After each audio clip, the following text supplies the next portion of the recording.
औज़ुबिल्लाहिमिनश्शैतानिर्रजीम बिस्मिल्लाहिर्रहमानिर्रहीम अस्सलामु अलैकुम।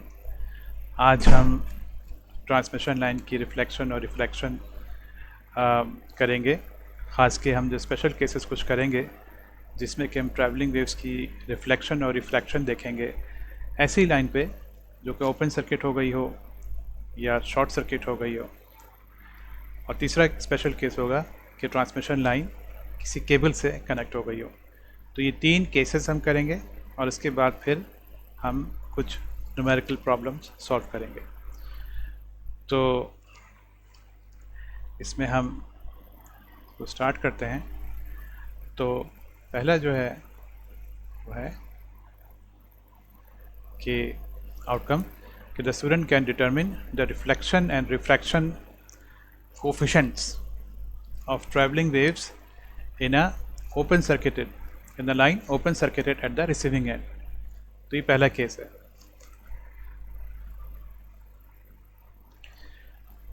देखें, ये आप फिगर 5.6 जो कि हमने पिछले लेक्चर में की थी उसको हम देखते हैं। और उसमें क्या है, when r is equals to infinity. पहले जाके देख लेते हैं उस फिगर को, समझ में आएगा आपको क्या मतलब हुआ इसका। ये देखें, ये है फिगर 5.6। ये था क्या, ये था ये कि आपके पास ये वोल्टेज है और ये आपके पास लाइन है। ये इस लाइन की जो कैरेक्टरिस्टिक इम्पीडेंस है वो है Z0 और यहाँ पर एक ये रजिस्टर लगा हुआ है, ये रेजिस्टेंस। तो जब ये लाइन ओपन सर्किट होगी तो उसका मतलब क्या हुआ कि ये आपने यहाँ से इस रेजिस्टेंस को हटा दिया। इस रेजिस्टेंस को आप यहाँ से हटा दें तो ये लाइन फिर क्या हो जाएगी, ये लाइन फिर ओपन सर्किट हो जाएगी। तो दूसरे अल्फाज में आप रेजिस्टेंस हटाने को ये भी कह सकते हैं कि आपने इस रजिस्टर की वैल्यू इन्फिनिटी कर दी, तो भी इसका मतलब यही होगा। क्योंकि अगर आपने रजिस्टर यहाँ से हटा दिया तो फिर इस यहाँ पे आप कह सकते हैं ना कि एक रजिस्टर लगा हुआ है जिसकी की वैल्यू इनफाइनाइट है। तो यही चीज़ आपको मैं बता रहा था। फिगर 5.6 को दिखाया मैंने आपको कि रिसीविंग एंड जो है ओपन सर्किट है, यानी दूसरे अल्फाज में आर की वैल्यू इन्फिनिटी है। तो ये इक्विवेलेंट सर्किट जो है ये 5.7 हो गया, ये वाला जो कि यहाँ बना हुआ है, ये 5.7 है। ठीक है, ओपन सर्किट 100 लाइन का केस है ये।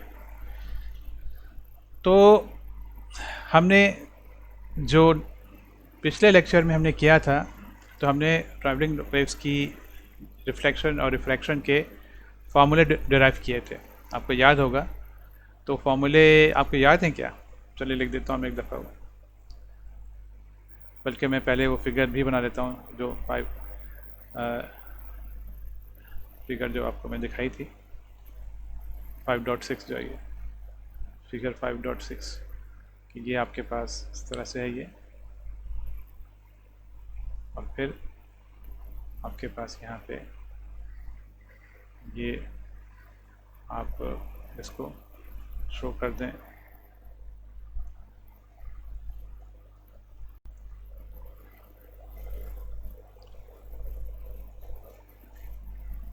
यहाँ पे इम्पीडेंस जो है ये वाली, इसकी इम्पीडेंस है ये कैरेक्टरिस्टिक इम्पीडेंस ट्रांसमिशन लाइन की, इसको आप कह दें ये कि Z0 है ये। और फिर यहाँ पे ये लोड है,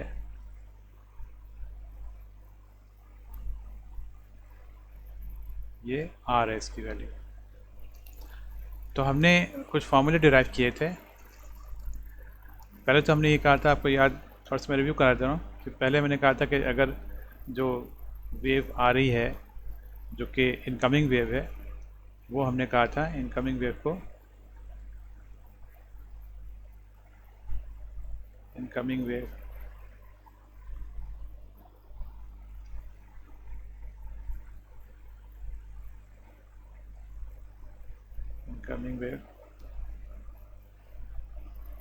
तो हमने अगर वोल्टेज की बात कर रहे हैं तो वो वी प्राइम था।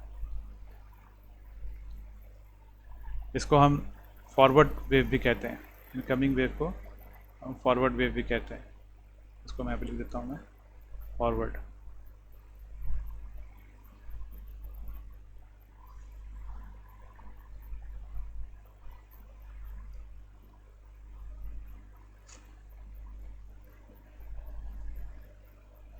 Forward wave. फिर जो रिफ्लेक्टेड वेव है या उसको हम कहते हैं बैकवर्ड वेव। बैकवर्ड या रिफ्लेक्टेड वेव।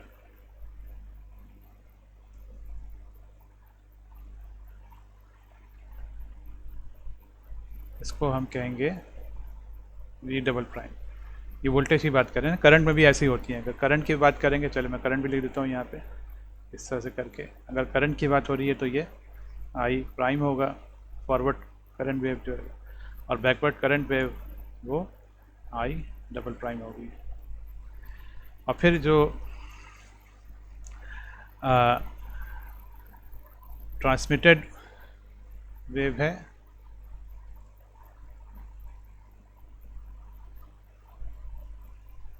और इसको हम रिफ्रैक्टेड भी कहते हैं। क्योंकि मैं हर चीज़ के दो नाम लिख रहा हूँ ताकि आपको कन्फ्यूज़न ना हो कि कहीं अगर रिफ्रैक्टेड लिखा हुआ कहीं ट्रांसमिटेड, तो एक ही चीज़ है ये। तो उसको हम फिर लिखते हैं वी से, और अगर करंट की बात हो रही हो तो आई से। तो हमने कुछ फॉर्मूले डिराइव किए थे, वो फॉर्मूला में लिख देता हूँ। तो फॉर्मूला था कि आपके पास अगर आपको फॉरवर्ड या इनकमिंग वेव अगर मालूम है, ये अगर नोन है, यहाँ मैं लिख देता हूँ ये नोन है अगर, तो बैकवर्ड या रिफ्लेक्टेड वेव का फार्मूला क्या था। फार्मूला लिख देता हूँ मैं आपको, फार्मूला जो कि हमने डिराइव किए थे ये थे कि वी डबल प्राइम यानी कि reflected wave is equal to, और फार्मूला क्या था, वो फार्मूला ये था कि जिस चीज़ से रिफ्लेक्ट हो रही है, तो अब देखें वेव यहाँ से आ रही है ना, इधर से ट्रैवलिंग वेव यूँ आ रही है, ट्रांसमिशन लाइन से आ रही है और ये जा रही है इस रजिस्टर पे यानी लोड पे। तो ये इस लोड से रिफ्लेक्ट होगी। तो जब रिफ्लेक्ट होगी लोड से, तो जिस चीज़ से रिफ्लेक्ट होगी वो चीज़ पहले आएगी। तो आप लिखेंगे आर माइनस, और जहाँ से आ रही है वो चीज़ बाद में आएगी, R minus Z naught divided by R plus Z naught. Denominator में तो आप कोई भी चीज़ पहले लिख दें क्योंकि प्लस हो रहा है तो फर्क नहीं पड़ता। और इसको मल्टीप्लाई करेंगे आप, नोन वैल्यू क्या है, नोन वैल्यू जो है हमेशा वो होती है ये वाली इनकमिंग वेव, तो इससे मल्टीप्लाई कर देंगे आप वी प्राइम से। ठीक है, तो ये आपके पास किसका फार्मूला आ गया, ये आ गया बैकवर्ड वेव का या रिफ्लेक्टेड वेव का। अच्छा, फिर ट्रांसमिटेड का फार्मूला भी लिख दूँ। तो ट्रांसमिटेड का फार्मूला होगा, यहाँ पे जगह तो नहीं है, चलो यहाँ पे मैं एक कॉमा लगा देता हूँ मैं। तो ये V इज़ इक्वल टू, और फिर ये आएगा यहाँ पे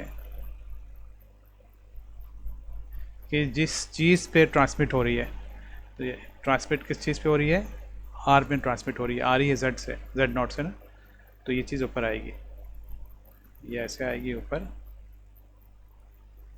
और एक यहाँ पे 2 आता है, फार्मूले का 2 है, और नीचे आएगा R प्लस जेड नॉट।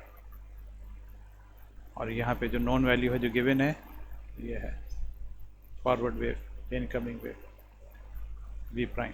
ठीक है, तो ये आपके पास दोनों चीज़ें आ गई, फार्मूला भी आ गया इसका भी, बैकवर्ड का आ गया फार्मूला वी डबल प्राइम का, और ट्रांसमिटर रिफ्लेक्टेड यानी सिंगल वी का भी आ गया, ये दोनों चीज़ें आ गई। अगर आपके पास नॉन वैल्यू जो है वो वी प्राइम है ये, ठीक है ना। अच्छा, फिर इसके बाद फार्मूले हैं इसी तरह के करंट के लिए। तो करंट के फार्मूले भी लिख देता हूँ मैं यहाँ पे। चलो इसका कलर चेंज कर देता हूँ पेन का, क्योंकि जगह नहीं है तो कन्फ्यूजन ना हो। तो करंट का फार्मूला आ जाएगा I double prime is equal to, ठीक है। अब ये देखें आप, ये वाला फार्मूला हमें किससे मिलता जुलता है, ये वाला जो फार्मूला है इस फार्मूले से मिलता जुलता फार्मूला है ये।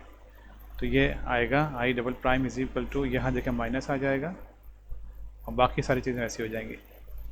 तो ये R minus Z naught divided by R plus Z naught, और फिर जो नॉन क्वांटिटी है करंट के केस में क्या है, आई प्राइम, ठीक है ना, फॉरवर्ड वेव या इनकमिंग वेव है। अच्छा, इसी तरह से फिर दूसरी जो फार्मूला होगा इसका करंट का, ये वाला इसका आई का, वो हो जाएगा आई इज इक्वल टू, और ये इस फार्मूले से वोल्टेज के फार्मूले से मिलता जुलता होगा, ठीक है ना। तो ये होगा I is equal to, numerator में 2 आएगा। अच्छा, आप देखें फ़र्क क्या है। करंट के केस में जो दूसरी जो चीज़ है वो आएगी, यानी कि जेड नॉट आएगा यहाँ पे। ये सारी चीज़ें मैंने डिराइव कराई हुई है ना, तो इसलिए आपको उस लेक्चर को देख लीजिए कि किस तरह से चीज़ें आई हैं। और डिनोमिनेटर में R plus Z naught, denominator में तो हमेशा यही आएगा, और फिर यहाँ पे आई नॉट जो कि नॉन वैल्यू है। तो यहाँ के पास हमारे पास 4 फार्मूले आ गए हैं, तो इनको हम यूज़ करेंगे। अच्छा, अभी जो हम केस कर रहे हैं, ये तो खैर रिव्यू हो गया एक तरह से।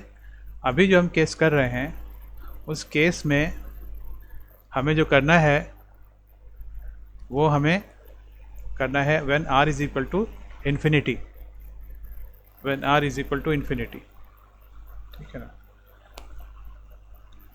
ओपन सर्किट वाले केस में।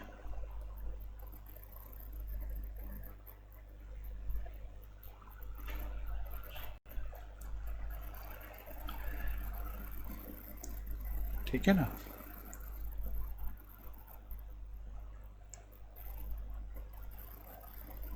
यहाँ पढ़ते हैं when R is equal to infinity, that means कि लाइन ओपन सर्किटेड है।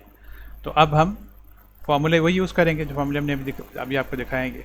4 फार्मूले हैं ये।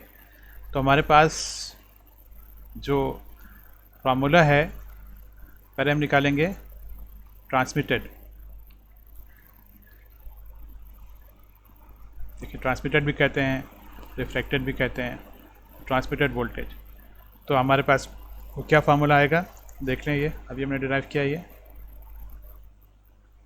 ट्रांसमिटेड का फार्मूला देखें, ये वाला है ना। क्या है, न्यूमरेटर में 2r divided by r plus Z naught और मल्टीप्लाई बाई वी प्राइम। तो 2r और r प्लस जेड नॉट, ठीक है ना। यहाँ पे वी प्राइम इसलिए लिखा है कि कोफिशिएंट की खाली बात कर रहे हैं ना, यानी कि जो सिंपल ये वाली जो वैल्यू है इसको कोफिशिएंट कहते हैं। सिंपल जो ये वैल्यू है जिसमें कि वी प्राइम या जो आई प्राइम को अगर हम हटा दें तो हम उसको सिंपल जो बाकी जो न्यूमरेटर अपॉन डिनोमिनेटर है उसको हम कोफिशिएंट कहते हैं, कोफिशिएंट ऑफ रिफ्लेक्शन या कोफिशिएंट ऑफ रिफ्रैक्शन। तो ये हमारे पास ये आ गया, ठीक है ना। अब जब हम यहाँ पे आर इन्फिनिटी डालेंगे तो आप देखें क्या होगा, ये भी हो जाएगा इन्फिनिटी, न्यूमरेटर भी और डिनोमिनेटर भी इन्फिनिटी हो जाएगा। तो अनडिटर्मिनेट चीज़ हो जाएगी वाली, है ना, ये अनडिटर्मिनेट चीज़ हो जाएगी। तो हम इसको, तो फिर ये आंसर नहीं होगा ना, R is equal to infinity. तो उसको हम इस फॉर्म में लिखेंगे, यानी कि हम इस वाली चीज़ को लेंगे और उसको हम डिवाइड कर देंगे आर से, दोनों साइड को, यानी कि दोनों न्यूमरेटर और डिनोमिनेटर दोनों को। तो यहाँ भी हम करेंगे इसको इस तरह से, ठीक है। और यहाँ भी।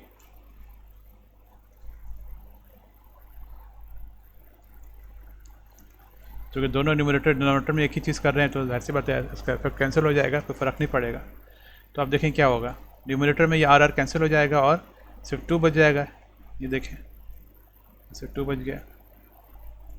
और डिनोमिनेटर में जब ये आर अपॉन आर होगा तो ये क्या हो जाएगा, ये 1 हो जाएगा और जेड नॉट अपॉन आर आ जाएगा, ये वाली चीज़ आ जाएगी। ठीक है ना। ये अब हम इसमें डालेंगे जब वैल्यू आर की इन्फिनिटी तो बड़ा आसान हो जाएगा ये। तो ये 2 तो ऐसे ही रहेगा और ये 1 प्लस और Z not plus Z not upon infinity. तो आपको पता है कि 1 अपॉन इन्फिनिटी क्या होता है, 0 होता है। तो ये हो जाएगा 1 प्लस 0 डिनोमिनेटर में। तो ये हो जाएगा न्यूमिनेटर में तो 2 है, डिवाइडेड बाई 1 प्लस 0 तो 1 हो जाएगा, तो 2 अपॉन 1 2 हो गया ये। तो ये हमारे पास आ गया। ठीक है, तो ये कोफिशिएंट आ गया हमारे पास ट्रांसमिशन का वोल्टेज वेव का। ठीक है, छोटी सी डेरिवेशन है ये, अगर आपसे कोई पूछे तो आप जो है इसको इस तरह से डिराइव कर सकते हैं। अच्छा, इसी तरह से अब आ जाएं करंट पे। करंट का जो फार्मूला वो क्या बताया था मैंने आपको, करंट का आपको बताया था मैंने ये फार्मूला। ये देखें ये फार्मूला जो ये वाला, ये करंट का फार्मूला है। इसमें आप देखें न्यूमरेटर में क्या है 2 जेड नॉट और डिनोमिनेटर में तो खैर वही एक ही हमेशा आता है आर प्लस जेड नॉट। तो 2 Z naught divide by R plus Z naught. तो ये देखें करंट में 2 Z naught divide by R plus Z naught. तो अब ये हमने आर तो हमने डाल दिया इन्फिनिटी, तो ये इन्फिनिटी हो गया और ये जेड नॉट है ये। ठीक है ना, यहाँ पे करेक्शन किया मैंने। तो ये हो गया इन्फिनिटी प्लस जेड नॉट। तो ये पूरे हमारे पास इन्फिनिटी प्लस जेड नॉट, तो ये इन्फिनिटी हो गया, डिनोमिनेटर पूरा इन्फिनिटी हो गया। और डिनोमिनेटर जब पूरा इन्फिनिटी हो गया तो इन्फिनिटी डिनोमिनेटर में आता है तो पूरी चीज़ क्या हो जाती है, ये पूरी चीज़ ज़ीरो हो जाती है। And anything upon infinity is equal to zero. तो ये चीज़ हमारे पास ज़ीरो आ गई, देखा आपने। तो करंट का कोफिशिएंट क्या आया ट्रांसमिशन का, वो आया 0। वोल्टेज का कोफिशिएंट क्या आया ट्रांसमिशन का 2। ठीक है, 0 अंडरलाइन कर दिया मैंने। अब फिर रिफ्लेक्शन वाले फार्मूले पे आ जाएं, दोनों के, वोल्टेज के और फिर करंट के। तो रिफ्लेक्शन का फार्मूला क्या बताया था मैंने आपको, वोल्टेज का रिफ्लेक्शन का मैंने बताया था आपको, ये वाला फार्मूला था। ठीक है ना। तो इसमें क्या है, न्यूमरेटर में आर माइनस जेड नॉट और डिनोमिनेटर में क्या है आर प्लस जेड नॉट। ठीक है ना। तो ये देखें आप वोल्टेज में आर माइनस जेड नॉट और divided by R plus Z naught. तो जब आप यहाँ पे डालेंगे इसको इन्फिनिटी न्यूमरेटर में और डिनोमिनेटर में, तो ये तो इन्फिनिटी अपॉन इन्फिनिटी हो जाएगा ये। तो ये तो फिर नहीं हो सकता, ये इनडिटर्मिनेट वैल्यू हो जाएगी ये। तो अच्छा, पहले हम फिर करंट का कर लेते हैं। करंट वाले में सही से किया हुआ है। करंट का फार्मूला क्या है, करंट का फार्मूला है ये फार्मूला है करंट के रिफ्लेक्शन का, बिल्कुल वोल्टेज की तरह से, सिर्फ खाली यहाँ पे माइनस आ गया और वो क्या है आर माइनस जेड नॉट और आर प्लस जेड नॉट, सिर्फ माइनस है यहाँ पे। ठीक है, तो ये देखें आप बिल्कुल वोल्टेज की तरह से है, माइनस आ गया R minus Z naught divide by R plus Z naught. तो यहाँ भी आप डालेंगे तो इन्फिनिटी अपॉन इन्फिनिटी हो जाएगा ये।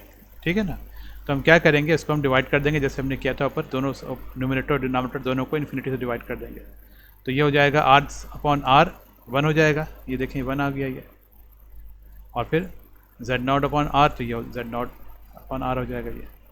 और फिर डिनोमिनेटर में देखें आर अपॉन आर 1 हो जाएगा और जेड नॉट अपॉन आर, ये जेड नॉट अपॉन आर आ जाएगा। अब आप यहाँ वैल्यू डाल देंगे तो ये हो जाएगा 1 minus Z not upon infinity. तो ये तो पूरी चीज़ ज़ीरो हो जाएगी ये, 1 minus zero divided by 1 plus zero. तो ये माइनस का साइन है तो ये -1 हो गया ये। ठीक है, और अब आप कर सकते हैं जो मैंने भी छोड़ा था अभी है वोल्टेज वाला, जिसमें सिर्फ प्लस था ये।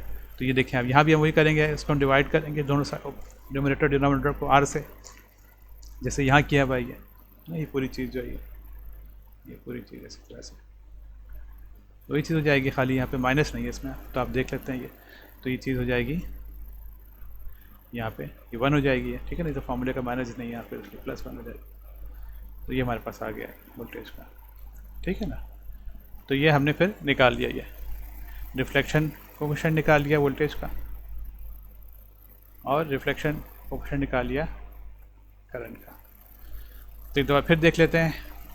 ट्रांसमिशन कोएफिशिएंट हमारे पास आया है वोल्टेज का 2, ट्रांसमिशन कोएफिशिएंट आया है करंट का 0, और रिफ्लेक्शन कोएफिशिएंट आया है वोल्टेज का 1, और रिफ्लेक्शन कोएफिशिएंट आया है करंट का -1, ठीक है।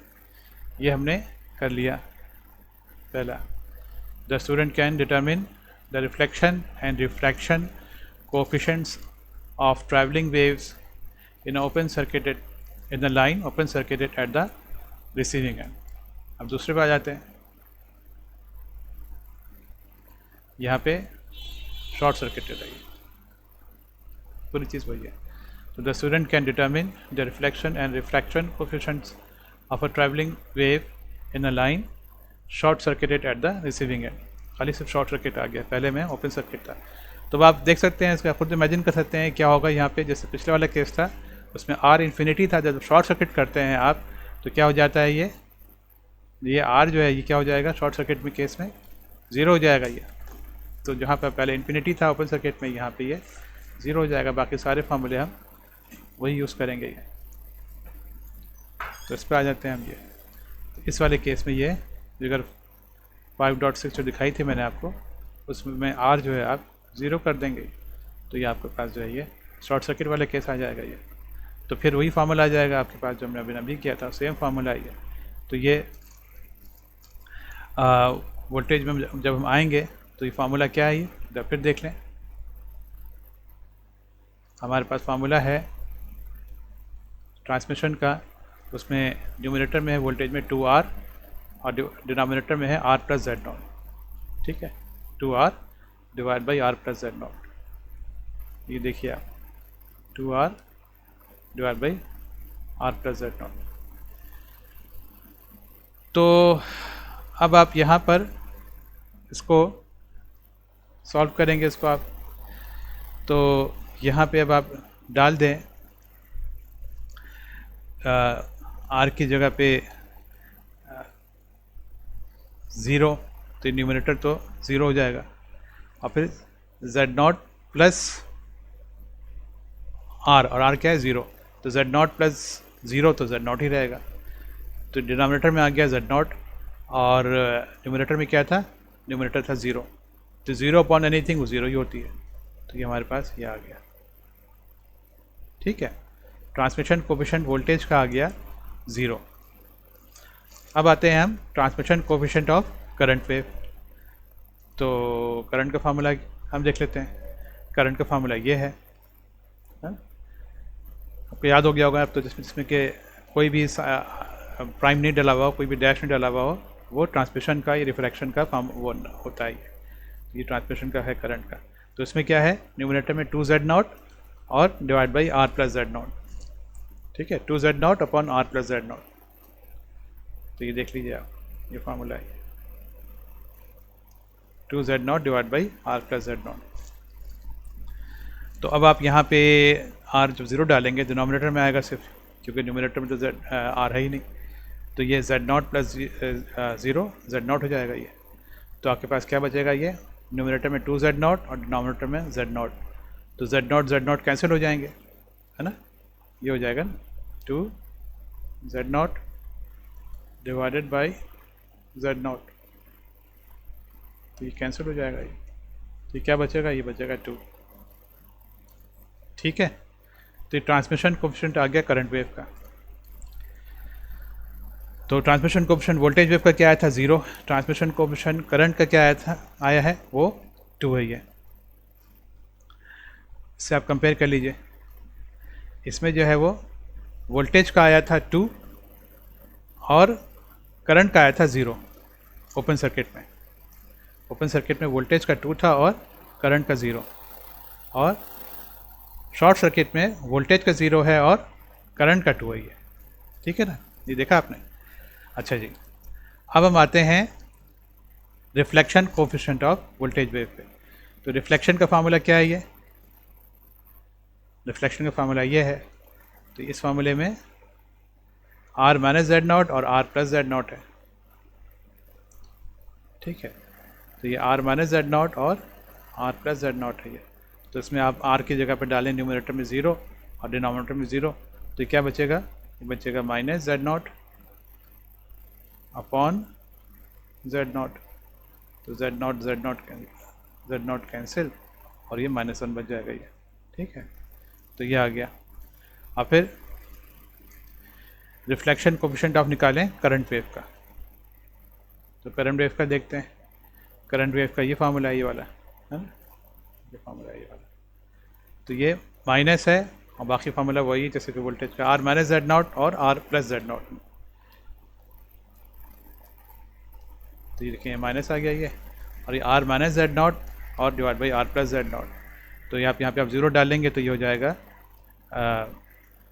ये हो गया माइनस फार्मूले का, और ये 0 है r, तो ये बचा ऊपर क्या माइनस जेड नॉट, और डिनोमिनेटर में क्या बचा प्लस जेड नॉट।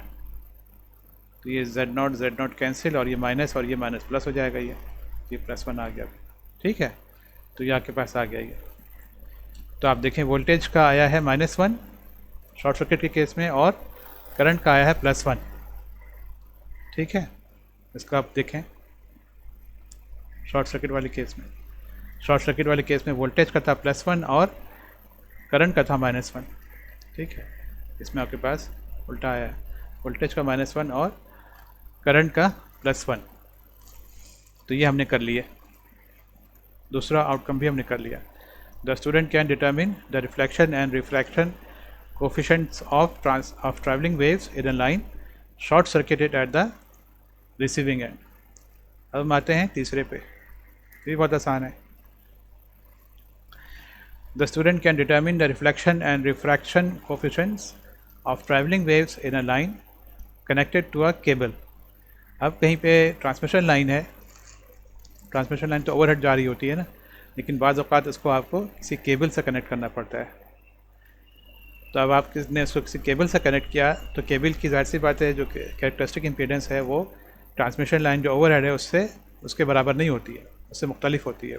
अभी हम न्यूमेरिकल भी करेंगे, आप देख लीजिएगा, जब हम कैलकुलेट करेंगे केबल की कैरेक्टरिस्टिक इम्पीडेंस और ट्रांसमिशन लाइन की, तो आप देखिएगा केबल की काफ़ी कम होती है, ऑलमोस्ट 1/4 होती है, 4 गुना कम होती है। बहरहाल उसको हम अभी देखेंगे। तो ये आपके पास जब किसी केबल से कनेक्ट करेंगे तो फिर क्या होगा, फिर हमारे पास जो केस होंगे उसको हम देखेंगे। तो हमने अभी किया है ओपन सर्किट में आर क्या हो गया, वो इन्फिनिटी हो गया। फिर हमने किया शॉर्ट सर्किट, उसमें आर क्या हो गया, यानी कि जो लगा हुआ है आखिर में वो हो गया 0। और अब हम कर रहे हैं केबल। तो केबल में क्या होगा कि अब यहाँ पे आर ना ही इन्फिनिटी होगा ना ही 0 होगा, बल्कि उसकी वैल्यू है कोई एक कांस्टेंट होगी, लेकिन वो उस जो ट्रांसमिशन लाइन है उसकी वैल्यू से डिफरेंट होगी यकीनन। तो ये अब ये थर्ड केस आ गया ये, ठीक है ना।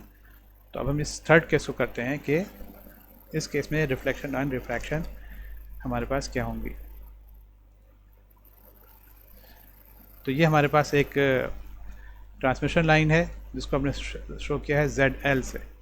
L मीन्स के लाइन है, यानी कि ट्रांसमिशन लाइन है, ओवरहेड लाइन है, और ये ZC है, ये केबल है ये, ठीक है ना। आप केबल देखें, केबल को थोड़ा सा मोटा शो किया है क्योंकि केबल में इंसुलेशन होती है पूरा से, तो इसलिए इसको मोटा शो किया। और ट्रांसमिशन लाइन तो बेयर होती है, तो इसलिए इसको पतला सा तार शो किया, इस पर कोई इंसुलेशन नहीं शो की गई है।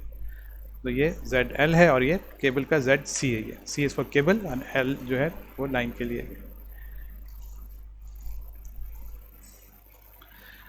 तो when a wave travels towards the cable from the line, figure 10 में दिखाया आपको, मैं दिखाई भी फिगर, ये लाइन है और ये केबल है ये। तो जब ये जा रही है इधर से इधर, वेव यूँ जा रही है, ट्रैवलिंग वेव लाइन से केबल की तरफ, उल्टा भी हो सकता है, केबल से भी आ सकती है लाइन की तरफ। तो अभी हम इसलिए बता दिया है ख़ास आपको कि ये केस क्या है, लाइन से जा रही है केबल की तरफ ट्रैवलिंग वेव जो है। तो when a wave travels towards the cable from the line, because of the difference in impedances at the junction, तो जो जंक्शन बन रहा है ये वाला, जो जंक्शन है जहाँ पे दोनों मिल रहे हैं, ये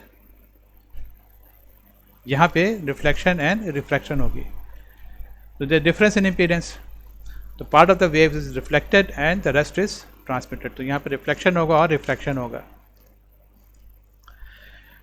तो इसके हमारे पास फॉर्मूले फिर क्या होंगे, फॉर्मूले हमारे पास वही फॉर्मूले हैं जो कि मैंने अभी लिख के बताया आपको। तो ट्रांसमिटेड वोल्टेज वेव जो है वो ये होगी, ठीक है ना, ये जो बताया मैंने आपको, ये वाला, ये ट्रांसमिटेड का फॉर्मूला लिखा हुआ है ना, ये वाला, ये फॉर्मूला जो लिखा हुआ है क्या है, न्यूमरेटर में 2r और डिनोमिनेटर में क्या है r प्लस जेड नॉट, ठीक है ना। तो थोड़ा सा चेंज हो जाएगा। अब आप कहेंगे यहाँ पे तो r था ना, यहाँ पे ये देखिए r थी ये वाली चीज़, अब ये r तो नहीं रहा ना ये, अब यहाँ पे आपने क्या कर दिया, इसको हमने कह दिया ZC, और इसको Z नॉट नहीं कहा हमने, इसको कह दिया ZL, है ना। जब हम केबल की बात कर रहे हैं तो ये जो ये लाइन है इसको आप ZL शो करेंगे और R को आप कहेंगे ZC। तो अब आप हमारे पास चीज़ क्या हो जाएगी, यही फॉर्मूला रहेगा, खाली हो जाएगा 2, और यहाँ पे क्या हो जाएगा, R की जगह पे आप देखें, R की जगह पे हो जाएगा ZC डिवाइडेड बाई, और फिर ये दोनों का सम ZC प्लस ZL, तो ये आपके पास आ गया, ठीक है, ZC आ गया ऊपर, और ये ZC प्लस ZL, ठीक है, मल्टीप्लाई बाय V प्राइम, यानी कि इनकमिंग वेव, ठीक है ना। और ये 2 जो फार्मूले का है वो तो है ना, ये 2 जो फार्मूले का है वाला, ये 2 जो है, तो कुछ भी नहीं किया आपने, खाली बस नोटेशन चेंज कर दी। और फिर ट्रांसमिटेड करंट वेव वो क्या हो जाएगा, ट्रांसमिटेड करंट वेव बिल्कुल वही हो जाएगा जब ये भी नहीं किया, ये ट्रांसमिटेड का फॉर्मूला ये वाला है ये, ठीक है ना। इस फॉर्मूले को देखेंगे तो इसमें 2 Z not divide by R plus Z not, तो ये हो जाएगा 2, और उसको आप कर देंगे 2 ZL डिवाइड बाई, और R की जगह क्या आ जाएगा ZC, तो ZC प्लस ZL, और ऊपर क्या आएगा, ऊपर आएगा 2 ZL, ठीक है, 2 ZL divide by ZL plus ZC।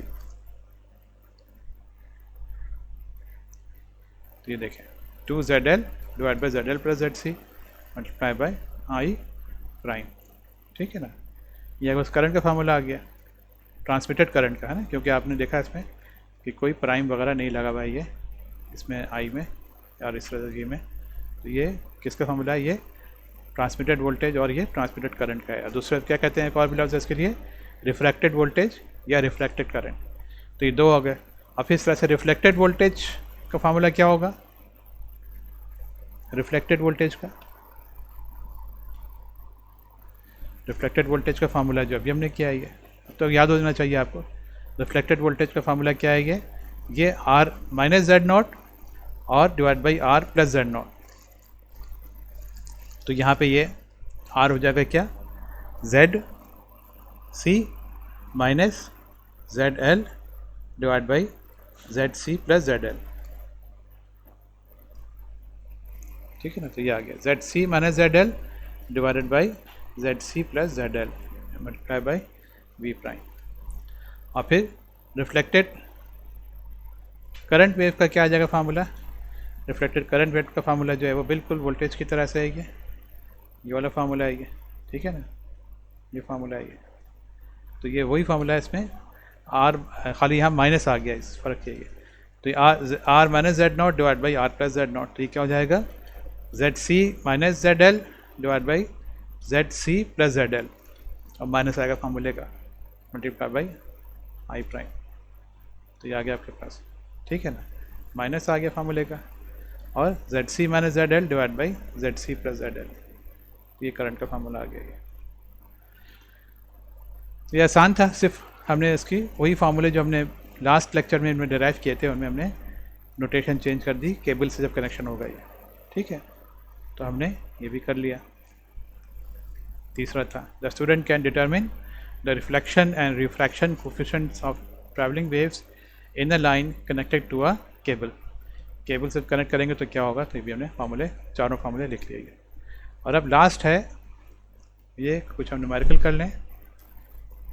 The student can solve problems to determine the reflected and refracted waves in a transmission line connected to a cable.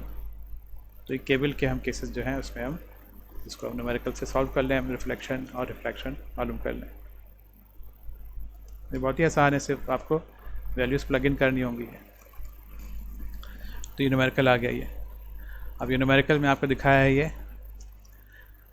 An overhead line, एक line है। अब ये देखें इतना लंबा ये न्यूमेरिकल है, लेकिन इसमें काम की बातें जो है ना बस थोड़ी सी हैं। ये देखें, देखने में लग रहा है कि कोई बहुत ही खौफनाक न्यूमेरिकल। इसमें देखिए काम की बातें क्या है। ये लाइन है, यानी कि जो ट्रांसमिशन लाइन है उसकी इंडक्टेंस और कैपेसिटेंस दी हुई है। तो इंडक्टेंस क्या है, 1.3 है मिली हेनरी। कैपेसिटेंस कितनी है, वो 0.09 माइक्रोफैरेड है ये। अब मैं बजाय पढ़ने के और फिर प्रॉब्लम को सॉल्व करने के, मैं आपको पढ़ने के दौरान ही इसको सॉल्व कर दूंगा। तो ये आप तो जब हम ख़त्म करेंगे इंशाल्लाह तो प्रॉब्लम भी ख़त्म हो जाएगी। तो देखें हमने क्या किया था लास्ट वाले केस में कि Z कैरेक्टरिस्टिक इम्पीडेंस का फॉर्मूला हमने क्या कहा था कि Z is equals to √L/C, ये था ना फार्मूला। तो हमारे पास ट्रांसमिशन लाइन क्या हमें L दिया हुआ है ये, ठीक है ना। इसकी जो इंडक्टेंस है वो दी हुई 1.3 मिली हेनरी और इसकी कैपेसिटेंस दी हुई 0.09 माइक्रो। तो आपने L लिख दिया 1.3 10⁻³ और C लिख दिया 0.09 × 10⁻⁶, जो कि माइक्रो है ये। और फिर आपने इसको डिवाइड किया और फिर आपने इसका स्क्वायर रूट ले लिया, तो ये आपके पास आ गई इसकी इम्पीडेंस, कैरेक्टरिस्टिक इम्पीडेंस। इसको यहाँ पर नेचुरल इम्पीडेंस भी कहा हुआ है ये, इससे कई नाम है इसके इस तरह से। तो ये आ गई इसकी, ठीक है ना। तो ये हो गई। अच्छा आगे बढ़ें इसको। तो इस connected in series with an ungrounded cable, ये केबल फिगर 5.11 दिखा रहा है, वही फिगर जो हमने पहले देखी 5.10 फिगर है, लाइन और केबल से कनेक्ट हुई हुई है। अच्छा, तो इंडक्टेंस और कैपेसिटेंस क्या है केबल की। इंडक्टेंस दी हुई है 0.2 मिली हेनरी पर किलोमीटर एंड कैपेसिटेंस दी हुई है 0.3 माइक्रोफैरेड पर किलोमीटर। तो आप डायरेक्ट आप यहाँ पर आते हैं जंप लगा करके। तो ये हमारे पास ZC ना, C हम इसलिए कह रहे हैं कि केबल की बात करें, इसमें L इसलिए लिखा था कि ये लाइन है ये। तो ZC हम निकाल लें फ़ौरन। तो ZC आपको पता है हमें कि ZC है √L/C। L क्या दिया हुआ है हमें, L दिया हुआ है 0.2 मिली, तो 0.2 आ गया। और C कितना दिया हुआ है, C दिया हुआ है 0.3 माइक्रो, तो 0.3 10⁻⁶ आ गया। इसको आपने डिवाइड किया, फिर आपने इसका स्क्वायर रूट लिया और ये आपके पास आंसर आ गया केबल की इम्पीडेंस, ठीक है ना। अब देखिए मैंने आपसे कहा था ना कि जब केबल की जो कैरेक्टरिस्टिक इम्पीडेंस होती है वो ट्रांसमिशन लाइंस का तकरीबन 1/4 होती है। तो देखा आपने ये 1/4 आ रही है ना, बल्कि 1/4 से भी कम है ये, यानी कि 120 है तो 120 का 1/4 जो है ये 30 होगा ना। तो ये देखें ये 25 आ रहा है, ये 1/4 से भी कम आया इस केस में। लेकिन बहरहाल एक रूल ऑफ थंब मैंने बताया था आपको, तो आपने देखा कि क्या इसकी इम्पीडेंस जो है ये 125 आई है केबल की हमेशा कम होती है। अगर आप कभी सॉल्व कर रहे हो प्रॉब्लम और केबल के ज़्यादा आ जाए लाइन से, तो फिर आप देखिएगा कैलकुलेशन में कोई गलती तो नहीं हुई है। तो केबल की हमेशा जो है वो थंब रूल जो है वो 1/4 आती है इसकी। अच्छा जी, आगे बढ़ते हैं। Calculate the values of reflected and refracted. Refracted के देखें अंदर फिर ब्रैकेट में लिखा है ट्रांसमिटेड, बताने के लिए मैं बताया था आपको कि रिफ्रैक्टेड को ट्रांसमिटेड भी कहते हैं। तो वोल्टेज एंड करंट की वैल्यूज़ मालूम करनी है आपको at the junction due to voltage surge of 100 kV। ये आपको क्या दिया हुआ है, ये दिया हुआ है इन्होंने आपको इनकमिंग वेव, ये आपको ये दिया हुआ है V प्राइम दिया हुआ है ये, और ये है 100 kV। ये बहुत काम की चीज़ है आपको, ये आपको V प्राइम दिया हुआ है ये ट्रैवलिंग टू द जंक्शन। अच्छा, अब ये दो इसमें पार्ट्स हैं, ये दो केसेस हैं इसमें कह लीजिए आप। नंबर 1 क्या है, along the line towards the cable. यानी पहला केस ये है कि ट्रैवलिंग वेव यूँ आ रही है, ट्रांसमिशन लाइन से आ रही है इस केस में और केबल की तरफ जा रही है। यानी कि ये 100 kV की जो सर्ज है ट्रैवलिंग वेव की, ये ट्रांसमिशन लाइन से आ रही है और केबल की तरफ जा रही है। तो इनिशियल जो है वो ट्रैवल कर रही है लाइन पे और जा रही है केबल में। तो फिर क्या होगा, यहाँ पे जो रिफ्रैक्शन होगी ट्रांसमिशन वो केबल में होगी, रिफ्रैक्ट होकर केबल में जाएगी, और रिफ्लेक्शन जो है वो कहाँ पे आएगी, रिफ्लेक्शन जो है वो दोबारा से लाइन में आएगी यूँ करके रिफ्लेक्शन। और दूसरा केस है along the cable towards the line. दूसरा केस है कि केबल से आ रही है, ये यूँ आ रही है और टुवर्ड द लाइन जा रही है। तो इस केस में आपके पास फिर यहाँ पे आके जंक्शन इसमें जो होगी रिफ्लेक्शन, तो रिफ्लेक्शन जो है वो कहाँ होगी, रिफ्लेक्शन जो है वो केबल में होगी, और रिफ्रैक्शन जो है वो ये जाएगी इसके अंदर, लाइन के अंदर। बहरहाल अभी हम पहला वाला पार्ट करते हैं। पहले ये वाला पार्ट इसको मैं हटा देता हूँ मैं, ताकि कंफ्यूजन ना हो। ये वाला इसको मैं डिलीट करता हूँ, ठीक है। तो ये केस है, अभी यहाँ पे लिख भी देता हूँ मैं कि ये आपके पास ये आई पहले वाले केस में, ये क्या है, ये वी प्राइम है, ये इनकमिंग वेव है ये। और फिर जो रिफ्लेक्शन होगी वो क्या हो जाएगी, वो हो जाएगी वी डबल प्राइम, और जो आगे जाएगी रिफ्रैक्ट जो होगी वो क्या होगी, वो हो जाएगी वी, ठीक है। रिफ्रैक्ट होकर जो आगे जाएगी ये पहला केस के लिए है ना। मैं फिर सेकंड केस जो करूँगा तो सब मिटा दूंगा, और फिर दोबारा से इसको मैं लेबल लगा दूंगा। तो हमें मालूम करनी है, हमें तो ये वी प्राइम दिया हुआ है हमें ये, ठीक है ना। ये वी प्राइम हमें दिया हुआ है, ये 100 kV है। हमें मालूम करना है ये वी यानी कि reflected wave, calculate the value reflected और रिफ्रैक्टेड। तो हमें क्या मालूम करना है, रिफ्लेक्टेड को हम कहेंगे क्या, reflected is V double prime, और रिफ्रैक्टेड क्या होगा, वो हो जाएगा वी। ये हमें मालूम करना है of the voltage and the current. तो ये वोल्टेज की हो जाएंगी, और करंट की क्या हो जाएंगी, करंट की रिफ्लेक्टेड वेव क्या हो जाएगी, आई डबल प्राइम, करंट का रिफ्लेक्टेड हो जाएगा, और करंट की रिफ्रैक्टेड वेव क्या होगी या ट्रांसमिटेड, वो सिंपल आई हो जाएगी। तो ये भी मालूम करना है हमें, चार चीज़ें मालूम करनी है पार्ट 1 में, और फिर जब पार्ट 2 में जाएंगे तो फिर चार चीज़ें दोबारा मालूम करनी पड़ेंगी। तो ये सिंपल फॉर्मूले बस प्लग इन करना है ये, और कुछ भी नहीं है। तो ये तो हम निकाल चुके हैं, आधा तो हम सॉल्व कर ही चुके हैं, ये हमने इनकी ये निकाल ली है हमने।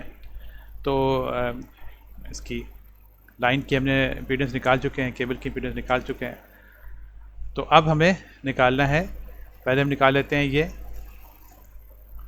ठीक है, ये वी ट्रांसमिटेड निकाल लेते हैं, ये वी। तो वी का फार्मूला हमने क्या किया था, वी का फार्मूला अब ये हमने क्या है, ये मैं यहाँ पे लिख देता हूँ मैं कि वी क्या है, बल्कि यहाँ पे लिखा हुआ है, चलेंगे। ये वी का फार्मूला है, ये वी का फार्मूला क्या है, ये वी का फार्मूला है 2Z0, है ना।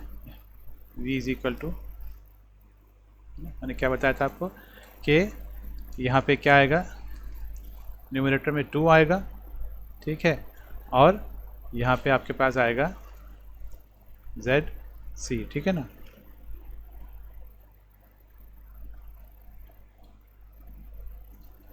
और divided by ZC plus ZL,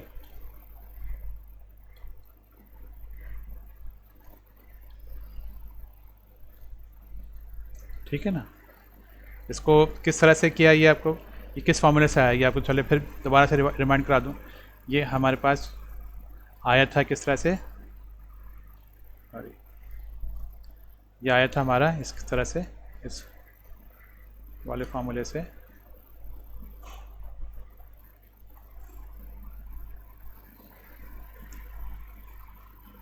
हमने जो किया था ना ये कि V इज इक्वल टू, फिर क्या था जो हमने 5.6 किया था कि 2, और फिर क्या था कि जब रिफ्रैक्ट होती है तो क्या आता है, यहाँ पे R आता है यहाँ पे,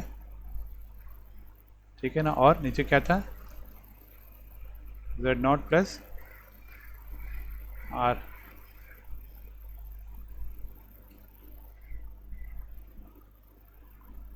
ये था ना, याद है आपको, ये फार्मूला था, ये देखें, ये फार्मूला जो है V is equal to 2R divide by R plus Z0। और फिर हमने क्या कहा था कि जब केबल वाले केस में क्या हो जाएगा, ये R जो है ये R क्या हो जाएगा, ये R हो जाएगा ZC, और यहाँ पे जो है ये जो Z0 है ये क्या हो जाएगा ZL। तो ये हो जाएगा 2ZC divided by ZL plus ZC ना। तो ये हमने कर दिया 2ZC divide by ZC plus ZL। तो ये इस तरह से फार्मूला आया वाला है ना। तो ये फार्मूला है लिखा हुआ है, अभी हमने डिराइव भी किया है, बहरहाल दोबारा से मैंने पक्का करा दिया है आपको। तो अब यहाँ प्लग कर दें वैल्यू सारी, अब तो कुछ भी नहीं है आपको। वी प्राइम है यहाँ पे, वी प्राइम क्या दी हुई है 100 kV, ये देखें 100 kV आ गया divide by ZC plus ZL। ZC की वैल्यू जो है 25.82 अभी हमने कैलकुलेट की है ये, ठीक है ना। ZL की वैल्यू जो है ये 120.18 है, ये वैल्यू प्लग इन करनी है। 2 आ गया फार्मूले का ये वाला, ठीक है। और फिर 2 ZC की वैल्यू ये है ये, और फिर ये V प्राइम जो है ये दिया हुआ है आपको 100 kV, ठीक है ना। ये 100 kV आ गया, सिंपल आपने ये निकाल लिया, आंसर आ गया आपका। बताया था ना कि इसे प्लग इन करनी वैल्यू आपको, तो ये ट्रांसमिटेड आपने ये निकाल लिया, ठीक है। फिर ये निकालना है आपको रिफ्लेक्टेड। तो रिफ्लेक्टेड का फार्मूला क्या है आपको याद है? रिफ्लेक्टेड का फार्मूला क्या होगा? V double prime is equal to, और यहाँ क्या आएगा? यहाँ आएगा जो आपने पहले वो लिख लेते हैं हम, वो कि R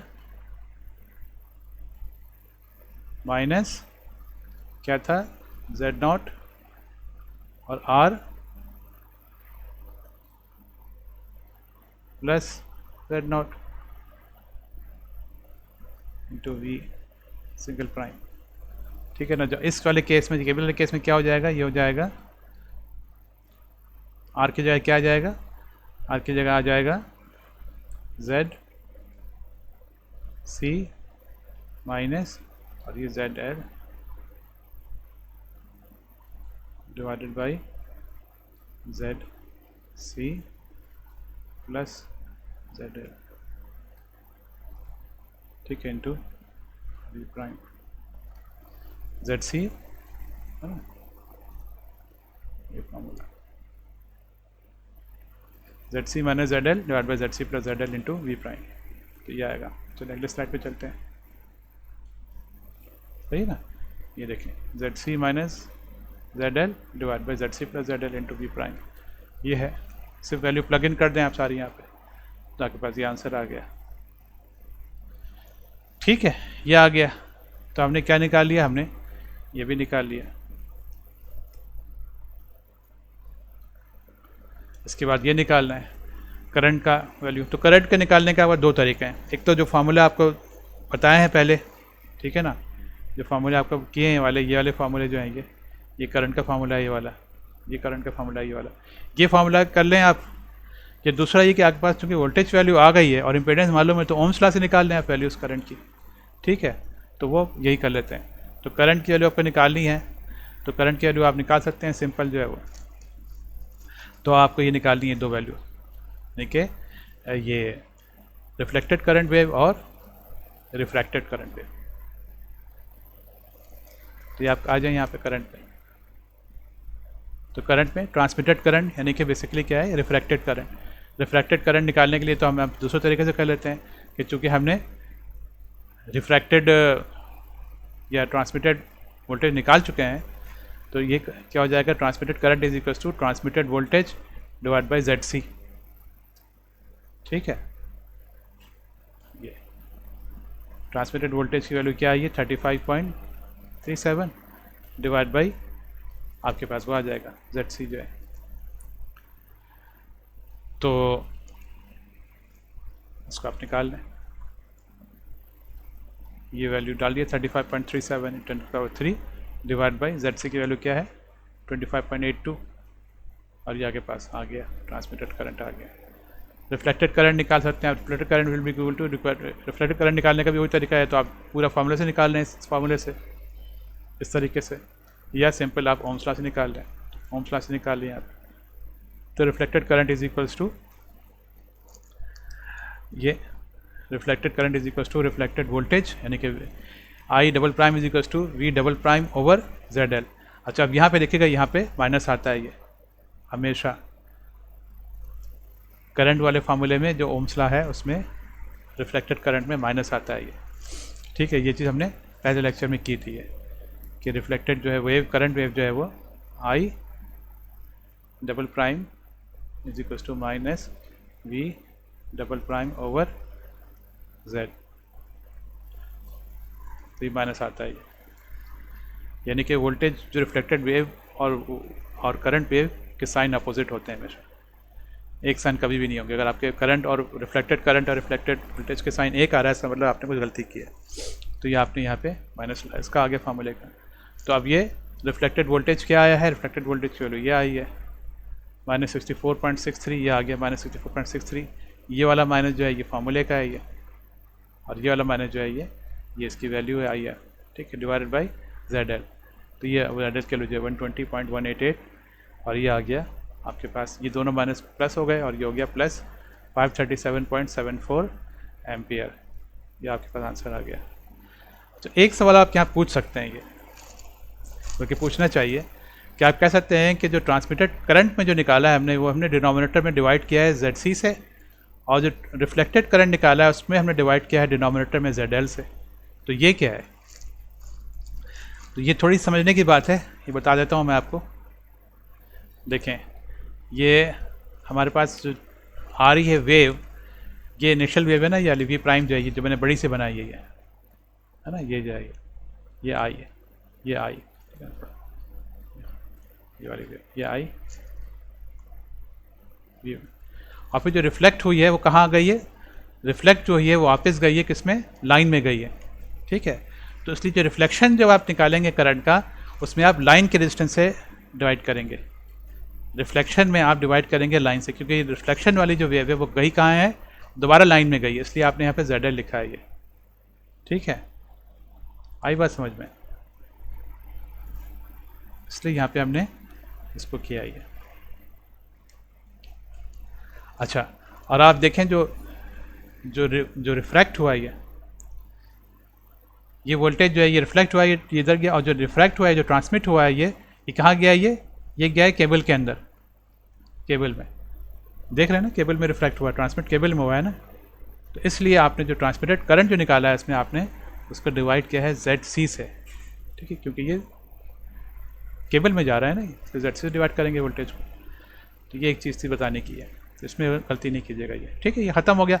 अब पार्ट 2 है, पार्ट 2 भी कर लेते हैं। वैसे तो मैं छोड़ सकता हूँ वहाँ पे, लेकिन बहरहाल मैं करा देता हूँ मैं, ताकि आपको ये भी पूरा पक्का हो जाए। तो पार्ट 2 क्या है? ये पार्ट 2 में ये हो रहा है, पहले तो मैं सब ये मिटा दूँ सारा, ये वाला जो है,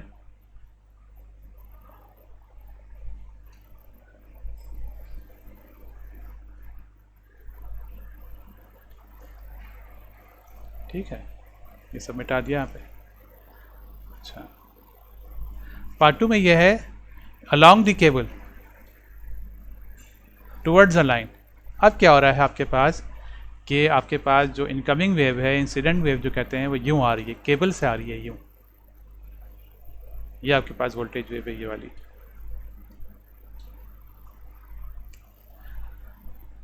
तो अब ये रिफ्लेक्ट हो रही है केबल में, क्योंकि यहाँ से ओरिजिनेट हो रही है, और रिफ्रैक्ट हो रही है लाइन में ट्रांसमिट हो रही है।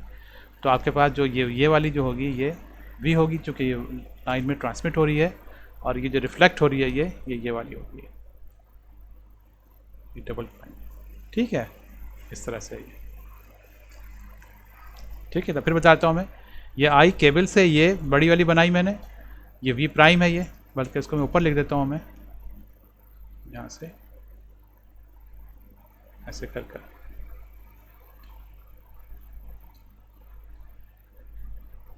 ठीक है। ये आई इनकमिंग वेव, फिर ये रिफ्लेक्ट हुई ये वाली,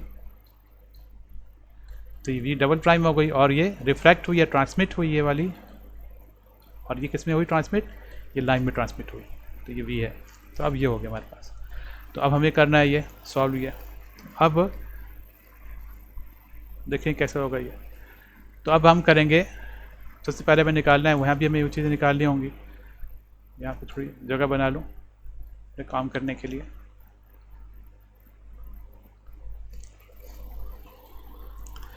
तो हमें निकालना है ये चार चीज़ें, V, फिर V डबल प्राइम, है ना। V क्या है? V is the transmitted wave, V double prime क्या है? Reflected wave.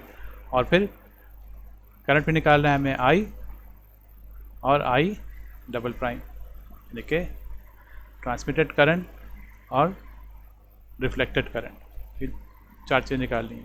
असल हमें दो ही चीज़ें निकालनी है, वोल्टेज निकालने हैं दोनों, ट्रांसमिटेड वोल्टेज और रिफ्लेक्टेड वोल्टेज। करंट तो हम ओम्स लॉ से निकाल लेंगे। तो अब हम आते हैं वोल्टेज पे, ट्रांसमिटेड वोल्टेज पे। तो ट्रांसमिटेड वोल्टेज का फॉर्मूला ये होगा, ठीक है ना। तो ये फार्मूला क्यों होगा कि देखें, अब ये हमारे पास ये आ रही है इस तरह से, यहाँ से आ रही है ना, सीधे हाथ से आ रही है, उल्टी तरफ उल्टे हाथ पे जा रही है, ठीक है ना। तो अब हमारे पास जो है, जो समझ लें कि हमारे पास जो फार्मूला होगा, यानी कि अगर हम इसको देखें इस वाले केस में, तो आप ये समझ लें इसका मिरर बन गया ना हमारे पास जो है। ये सब अगर ये उल्टे हाथ से आ रही है, समझ लें कि ये इसको मैं दूसरे रंग से बना दूं, इस तरह की फिगर बन जाएगी ना। ये यूं यूं ऐसे जा रहे हैं आप, ये Z0 है और ये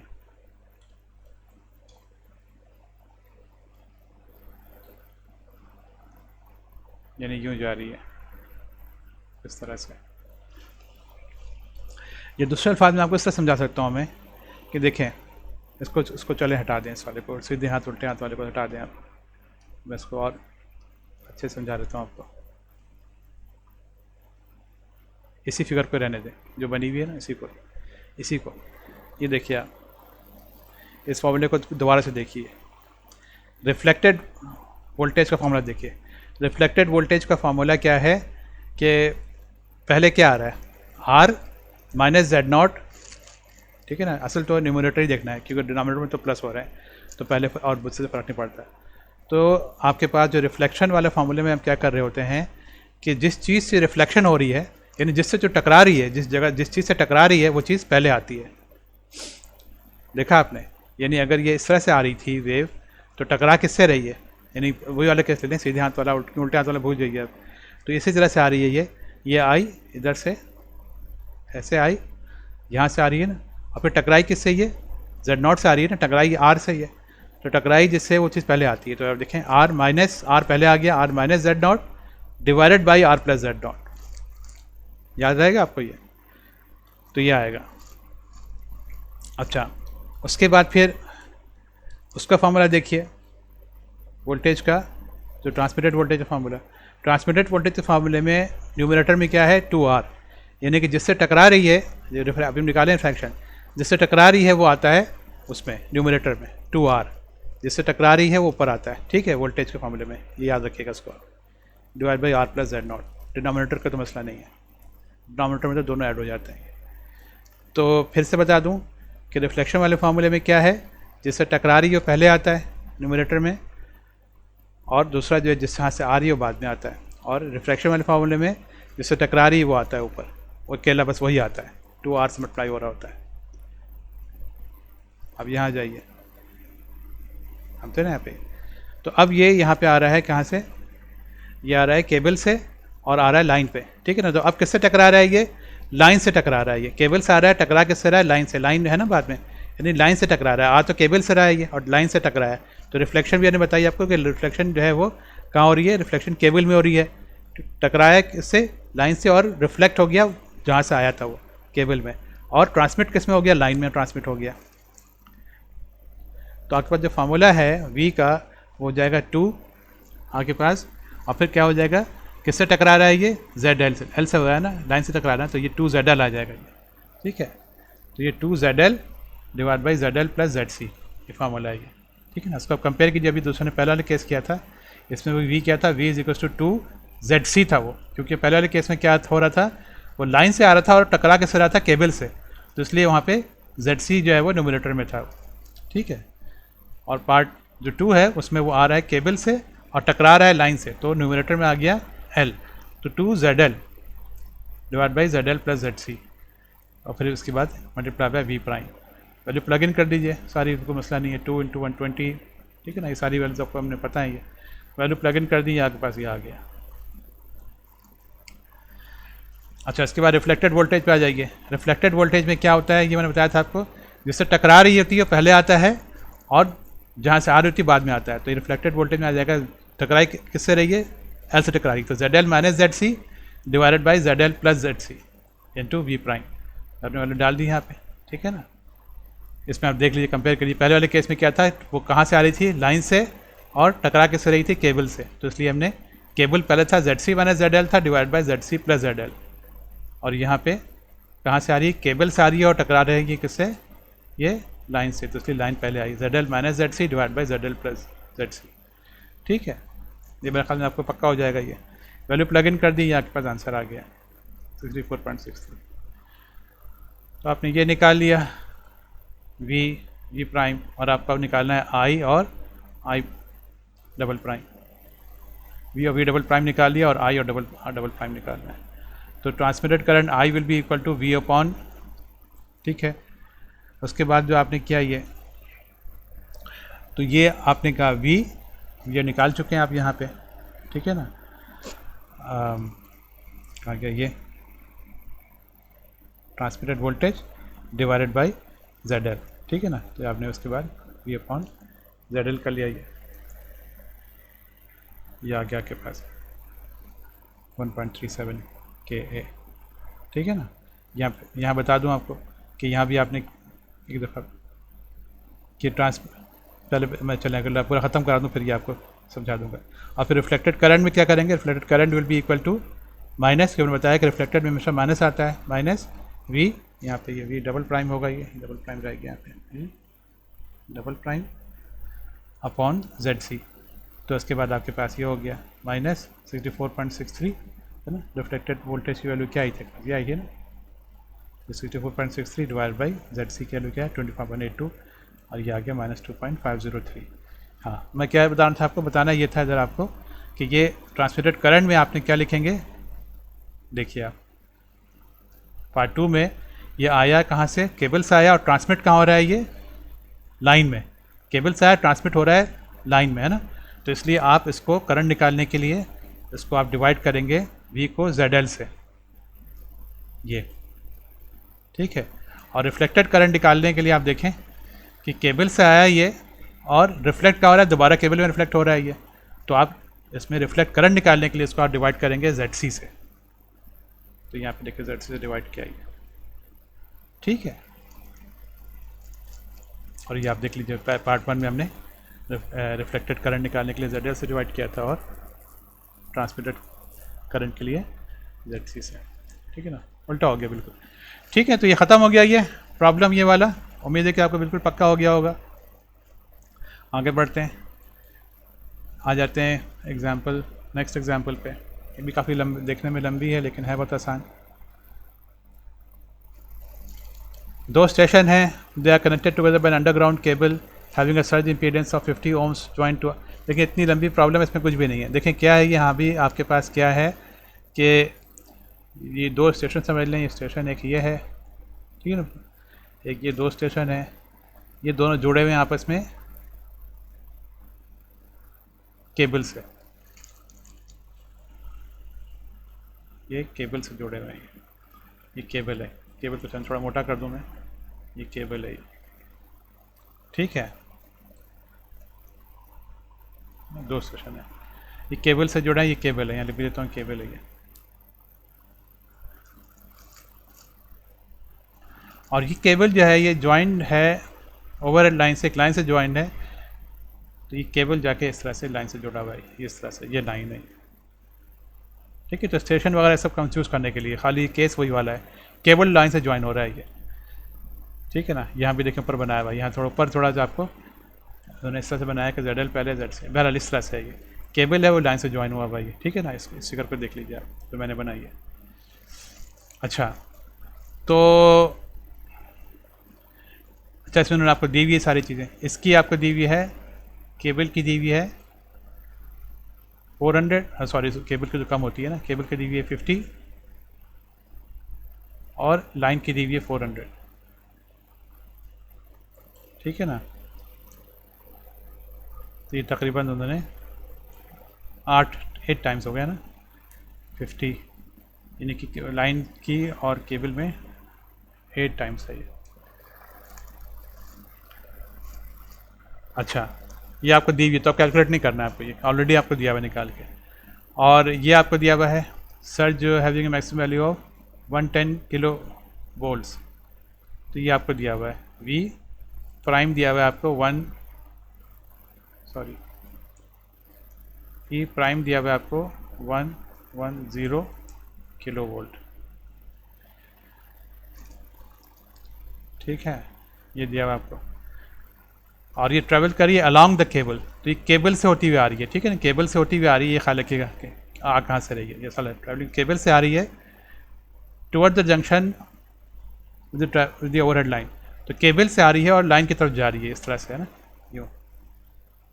तो अब यहाँ से मैं ये सेक्शन मिटा दूँ क्योंकि इसका कोई फ़ायदा नहीं है, ये इस तरह से फिगर बन जाएगी, ये रह जाएगी इस तरह से, ये आई, ठीक है ना। तो अब ये हमारे पास आई इनकमिंग वेव केबल से आ रही है, ये वी प्राइम है, ठीक है, ये लाइन में चली गई तो ये हो जाएगी, और जो रिफ्लेक्ट हो गई वो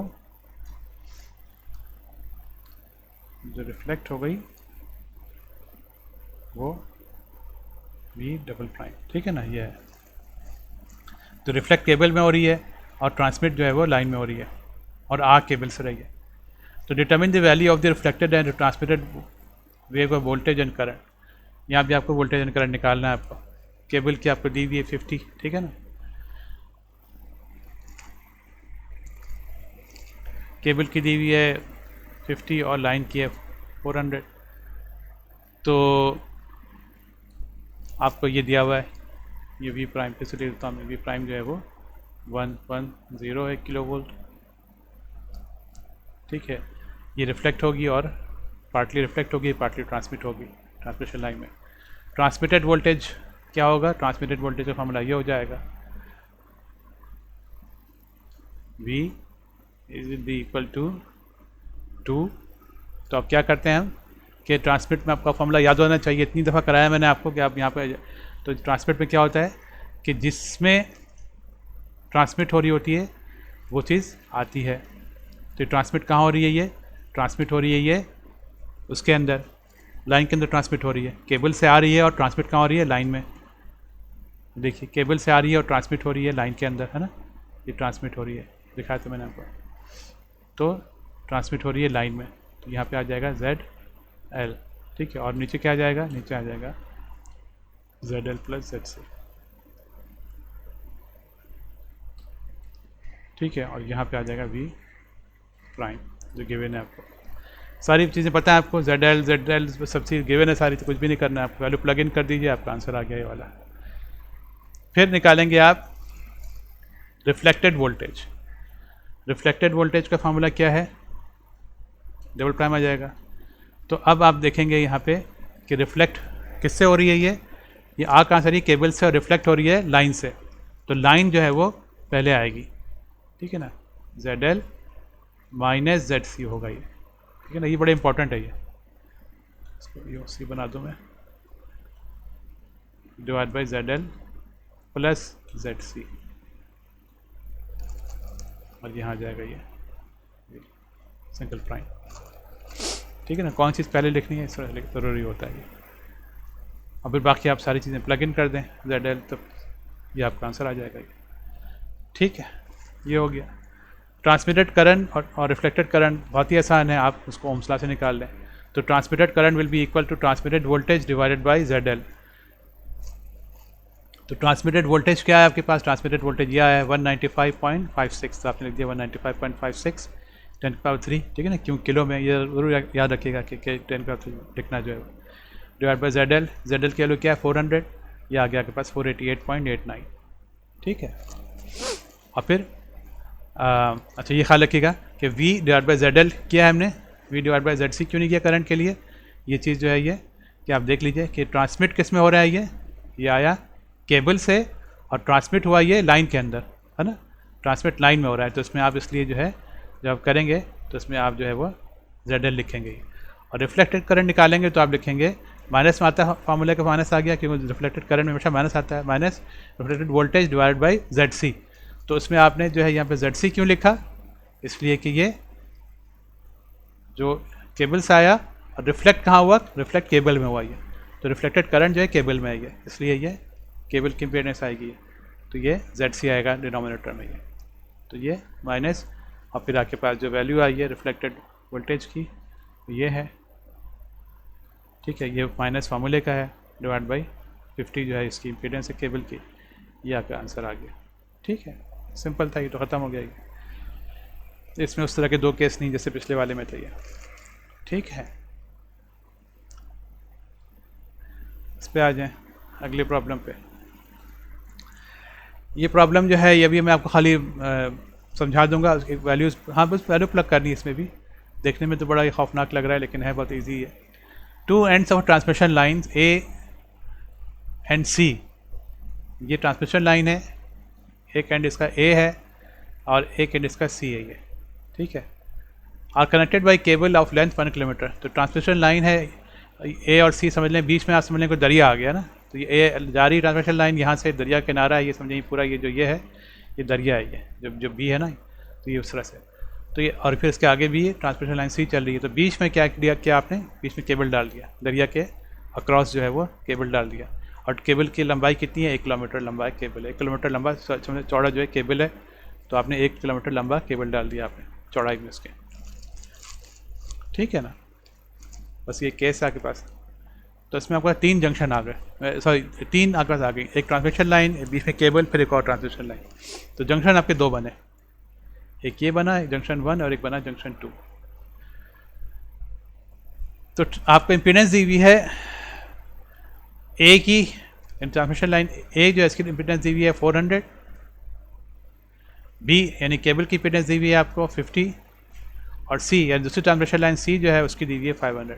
तो आपने देखा कि ट्रांसमिशन लाइन की इम्पीडेंस तो ज़्यादा है, 400 है, और एक की 500 है, और केबल की जो है वो काफ़ी कम है, 50 है।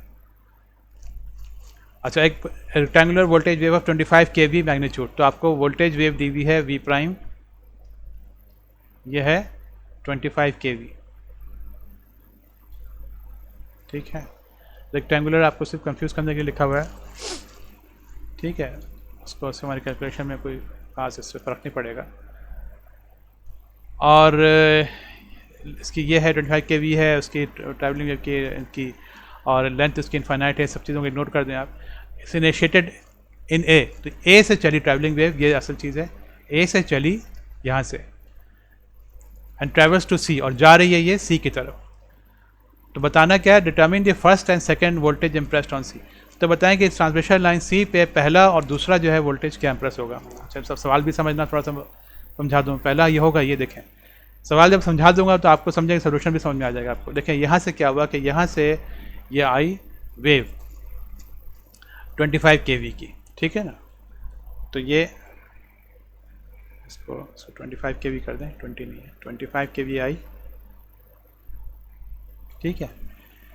जब ये 25 kV आई तो यहाँ पे इस जंक्शन से जब पहुँचेगी ये, तो कुछ जो है ये रिफ्लेक्ट हो जाएगी, ठीक है, और कुछ जो है ये जो रिफ्लेक्ट होगी ये आपको यहाँ दिखाया गया ये, और कुछ जो है वो रिफ्लेक्ट हो जाएगी, आगे चली जाएगी, ट्रांसमिट हो जाएगी V2, वो V2 कहलाई, V2 वो है जो कि ट्रांसमिट हो गई आगे केबल बी में जो गई, यानी बी में जो गई केबल के अंदर, ठीक है। उसके बाद ये जो ट्रांसमिट वाली आगे जाएगी, ये यूँ जा रही है अभी टुवर्ड्स कहाँ, टुवर्ड्स सी की तरफ, इस जंक्शन J2 की तरफ। अब यहाँ आने के बाद क्या होगा, जब इस जंक्शन में पहुँचेगी तो दोबारा से यहाँ पे टकराएगी ये, और फिर क्या होगा, रिफ्लेक्शन होगा, रिफ्रैक्शन होगा। तो जो रिफ्लेक्ट होगी वो कहलाएगी V3, ठीक है, ये रिफ्लेक्ट हुई यहाँ से इस जंक्शन पे, और जो आगे चली गई वो कहलाएगी V4, जो ट्रांसमिट हो गई, ये V4 है, ठीक है ना, ये ट्रांसमिट।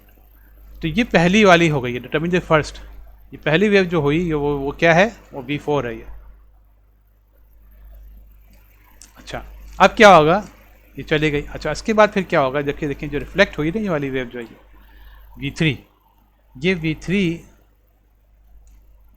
जब आएगी इधर इस जंक्शन पे आई, तो चलें पे नीचे आ जाएं क्योंकि यहाँ पे और बीच पे चलेगी, तो इस जंक्शन पे आई V3, और उसके बाद फिर ये कुछ चली जाएगी आगे वापस टुवर्ड द सोर्स ऐसे, और कुछ हो जाएगी रिफ्लेक्ट। तो रिफ्लेक्ट जो हुई है वो है V5, आई बात समझ में, ये V3 जो रिफ्लेक्ट हुई ये हुई V5। अब ये V5 जब आएगी वापस इधर तो कुछ यहाँ से रिफ्लेक्ट हो जाएगी और कुछ चली जाएगी आगे। तो ये जो आगे गई जो ट्रांसमिट हुई ये क्या हुई, ये V6। तो आपको जो V6 है ये सेकेंड इम्प्रेस वेव है, सेकेंड इम्प्रेस वेव। तो आपको बता रहे हैं कि पहली वाली हो गई V4 और दूसरी वाली कौन सी हो गई V6। तो आपको ये निकालना है, ठीक है, ये आपको असल में ये करना है। तो अब मैं आपको बता देता हूँ कैसे होगा सॉल्व ये। पहले तो आप निकालेंगे ये यहाँ से आए और आप निकालें यहाँ से कि ये जो वेव आई 25 kV की ये इसमें आगे कितनी गई, ठीक है ना। तो आपने निकालें V2, तो ये V2 निकालेंगे आप। तो V2 निकालने के लिए आप क्या करेंगे, यानी कि ट्रांसमिटेड है ना ये, तो आप लिखेंगे ट्रांसमिटेड का फार्मूला।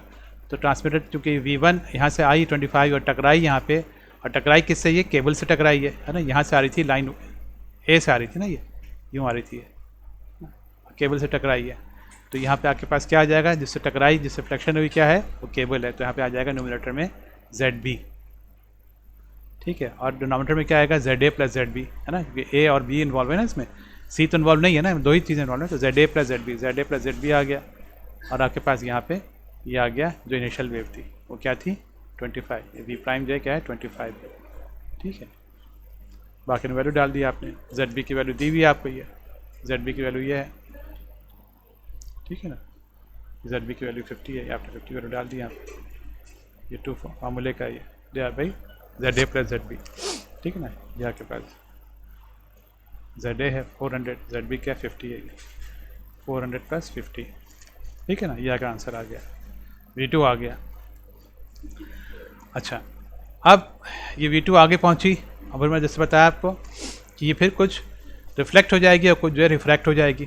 तो जो रिफ्रैक्ट हुई है, जो ट्रांसमिट हुई है, वो हमें V4 है, वो हमारी पहली। तो हम जो ट्रांसमिट निकालेंगे V4 जो है वो, तो V4 के लिए हमारे पास जो इनकमिंग वेव है वो क्या हो जाएगी, वो है वो वाली वेव V2 जो है, ये क्यों V2 आ रही है ना, ये V2। तो हमारे पास यहाँ पे जो V2 है ये इनकमिंग वेव है, ये ठीक है ना। V2 की वैल्यू क्या है, ये है 5.56। तो यहाँ पे आप 5.56 लिख देंगे इनकमिंग वेव की जगह पे, ठीक है ना। फार्मूले में ये आ गया। और फिर ये आएगा 2, और फिर उसके बाद फिर आप यहाँ पे लिखेंगे कि अब यहाँ क्या इन्वॉल्व है, B और C। और टकरा किससे रही है, ये C से टकरा रही है, आ रही है B से और टकराई C से। तो जिससे टकराई है वो क्या है, C है ये। तो अब यहाँ पे लिखेंगे ZC, ठीक है। न्यूमरेटर में लिखेंगे ZC divide by ZB plus ZC, क्योंकि दो इन्वॉल्व हैं, ZB और ZC। ए तो इसमें इन्वॉल्व नहीं है ना, इस वाले जंक्शन पे J2 पे, ठीक है ना। तो ये आ गया ZB प्लस ZC। तो आपने कर लिया यहाँ पे 2, ZC की वैल्यू क्या है, ZC की वैल्यू ये है 500 है ये। तो ये 2 × 500, और फिर ये V2 की वैल्यू आ गई, इनकमिंग वेव 5.56 थी, है ना, ये जो निकाली भी हमने, डिवाइड बाई 50 प्लस 500, ठीक है ना। ये 50 क्या है, ये ZB है, और ये 500 क्या है, ये ZC है। ये आपके पास ये आ गया V4। ये आपके पास पहली आ गई impress wave, first impress wave जो है ये है, ये ठीक है, ये आ गई, ठीक है। अब आगे बढ़ते हैं। अब आप निकालेंगे यहाँ पे V3, ठीक है ना। V3 आप निकालेंगे क्योंकि मैंने बताया ना आपको कि यहाँ पे आप चले ये, तो यहाँ पे जो पहली जो चली गई ये V4 हो गई। अब ये यहाँ पे फिर जो है ये रिफ्लेक्ट हुई, ये V3 हुई, ये वाली ना, ये रिफ्लेक्ट हुई। तो आप V3 निकालेंगे, है ना। ये जो रिफ्लेक्ट हुई उसके बाद फिर आप जब V3 यहाँ पहुँचेंगे फिर आप V5 निकालेंगे, फिर यहाँ से V6। तो अब आप फिर V3 पे आ जाइए। तो V3 जो है क्या है, ये V3 जो है ये रिफ्लेक्टेड वेव है ये। तो इसके लिए आप फिर क्या फार्मूला लिखेंगे, आप यहाँ पे आप लिखेंगे formula ZC minus ZB over ZC plus ZB into V2, ठीक है ना। क्यों, देखें यहाँ पे आप आए तो अब आप यहाँ रिफ्लेक्शन हो रही है ना यहाँ पे ये, तो रिफ्लेक्शन के लिए आप देखेंगे ना यहाँ पे कि ये जब आई V2 तो ये यहाँ पे किससे टकराई है, C से टकराई है। तो C से टकराई तो आपके पास जो है जिससे टकराई होती है वो चीज़ पहले आती है ना, तो पहले किससे क्या आएगा, वो आएगा ZC, और फिर क्या जो आ रही थी यहाँ पे वो क्या है ZB, ठीक है ना। तो इसलिए आपने यहाँ पे लिखा Z C minus Z B divide by Z C plus Z B into, और फिर इनकमिंग वेव क्या थी, वो V2 थी, तो आपके पास ये आ गया, ठीक है, V3। अब ये V3 जो है जब यहाँ पे आएगी वापस, तो फिर ये इधर जब पहुँचेगी, फिर मैं यहाँ पे इसको यहाँ पे ले आया था इस तरह से, है ना, तो ये टकराई यहाँ पे, तो ये टकराई इधर से, तो अब यहाँ पे क्या इन्वॉल्व हो गया, ये हो गया B और A, और इनकमिंग वेव क्या हो गई, वो हो गई V3, तो ये B और A, तो अभी टकराई किससे है, टकराई है A से, तो पहले क्या आएगा ZA और बाद में क्या आएगा ZB, ठीक है ना। तो आप निकालने के लिए V5 ZA माइनस ZB, और ये हमारे पास इनकमिंग क्या हो गई, V3 हो गई, है ना, divide by ZA plus ZB, ठीक है ना, ये इनकमिंग है ये। तो ये हो गया ZA, आपके पास है ये 400, उसके बाद जो है ZB ये 50 है ये, तो ये 400 माइनस 50 है, 400 प्लस 50 इंटू 4.55 में V3 की वैल्यू आपने निकाली थी, तो ये आ गया आपका 3.54।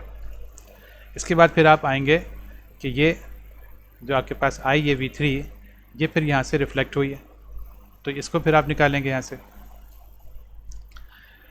तो यह फिर आप निकालेंगे यहाँ पे कि ये V5 आई इधर यहाँ पे, ठीक है ना, आपके पास इनकमिंग वेव जो V5 हो गई, और यहाँ पे आप जो है ये, उसके बाद जो है ये 2 आ गया फार्मूले का, और फिर जो है ये यहाँ पे आ जाएगा किससे, जब ये हुई रिफ्लेक्ट हुई वो क्या है, ZC है ये, ठीक है ना,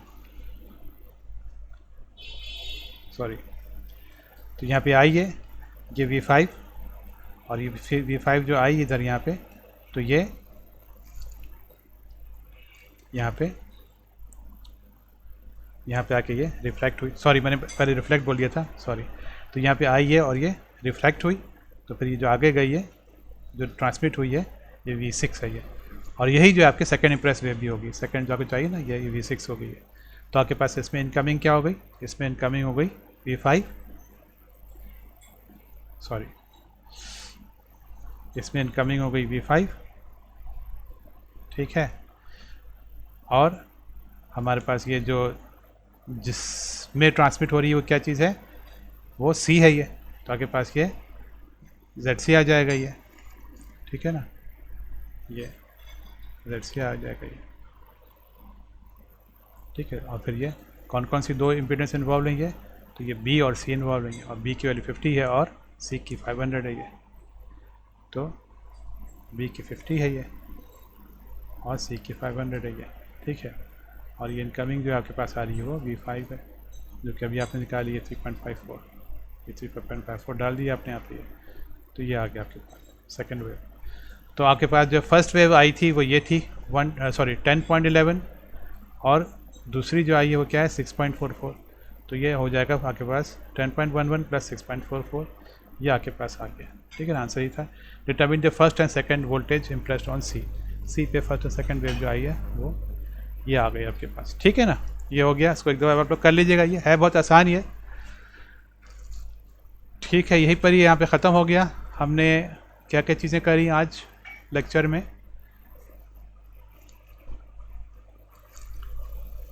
हमने सबसे पहले किया रिफ्लेक्शन एंड रिफ्लेक्शन कोफिशिएंट्स निकाले ट्रैवलिंग वेव्स के in a line open circuited at the receiving end. Open circuited के लिए हमने डेरिवेशन करी, इसके न्यूमेरिकल तो नहीं किए, हमने सिर्फ डेरिवेशन किए ओपन सर्किट के लिए, जहाँ पे हमने आर को हमने लिया इन्फिनिटी, ठीक है ना, ये क्या हमने फिर हमने शॉर्ट सर्किट का लिया जिसमें हमने आर जो है वो 0 हो गया, स्पेशल केसेस में सारे है ना, और फिर हमने the student can determine the reflection and refraction coefficients of travelling wave in a line connected to a cable. तो केबल का क्या, जिसमें आर हमारे पास वो अब हो गया है ZC, ठीक है ना, ये हमने केस किया था। तो ये हमने डेरिवेशंस करी 3, उसके बाद फिर हमने प्रॉब्लम किए इस वाले केस के, केबल वाले केस के, है ना। ओपन और शॉर्ट सर्किट के न्यूमेरिकल तो नहीं किए, सिर्फ केबल वाले हमने उसके हमने न्यूमेरिकल किए। तो हमने ये न्यूमेरिकल कर लिए 3, जिसमें कि हमने अच्छी तरह से सारी चीज़ों की प्रैक्टिस कर ली। रिफ्लेक्शन और रिफ्लेक्शन निकालने की सिर्फ फार्मूला आपको याद करना है ये, ठीक है ना, फार्मूला भी मैंने आपको अच्छी तरह से याद करा दिया। तो ठीक है, फिर यहाँ ख़त्म करते हैं। ओके, अच्छा, इंशाल्लाह नेक्स्ट टाइम मिलेंगे। अल्लाह हाफिज़, अस्सलाम वालेकुम।